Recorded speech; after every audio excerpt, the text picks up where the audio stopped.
Lition bilan litiy jelezofosfat farqi nimada deb savol ko'p kelyapti menga. Shunga qisqa video qildim.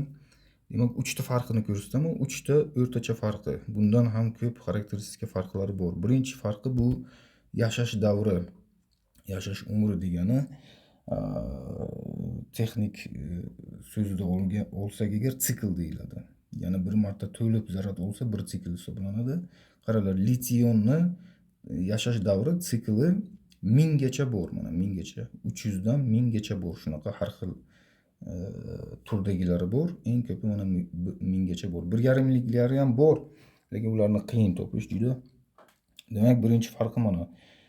Litiyonni yashash davri 1000 sikl, 1000 marta zaryadga oladi. 1000 sikl. Mana. Jelezofosfat. Qaranglar. Eng kami tepada ko'ringlar, mana ko'rsatyapti 2000 dan 5000 gacha. To есть eng kami bularniki litiy jelezofosfat yashash davri zaryadi 2000 dan 10000 gacha. Mana pastrog'ini ko'ringlar, 10000 gacha sikl qiladigan zaryad oladiganlar ham bor ichida. Nominal 3000, 4000 deb hisoblasak ham mana bu 1000 dan ko'ra juda ko'p degani. Bu 1000 agar har kuni bir marta zaryadga qo'ysalaringiz, bir yilda 365 marta qo'yapsizlar. 365 sikl degani. Endi 1000 ni 365 ga bo'lsak agar, почти 3 yil ishlab beradi mana shu lition. Mana bu agar 2000 ni hisoblasak, почти 6 yil ishlab beradi deyapti. Lekin 2000 ligi bu eng kami, bu bunaqa pasti kelmayapti O'zbekistonga, 3000 dan boshlab kelyapti. 3000 hisoblasak, demak почти mana 8 yil ishlab beradi deyapti. 7 yil, 8 yil ishlab beradi. Bu birinchi farqi. Ikkinchi farqi razmerida faqat, razmer. To есть sizlarda joy bo'lmasa agar mana bunaqa katta narsalarni qo'yishga, bundan ham kattalari bo'ladi mana. Bundan kattalari. To есть mana bunaqa kvadratlari bo'ladi mana. Kvadrat. Mana kvadratlari bo'ladi. Joy agar bo'lmasa agar tiqishga, unda to'g'ri keladi sizlar mana bunaqa mayda lition qo'yishga. Qo'limdan ko'rsatib beryapman. Bu lition, bu jelezofosfat. Farqi ana shunda ikkinchisi. Uchinchisi farqi bu qaranglar. Mana bu yerda men yozgan tepada mana qaranglar. Raznica сопротивления, qarshiligi ichida xarakteristikada qarshilik bo'ladi mana.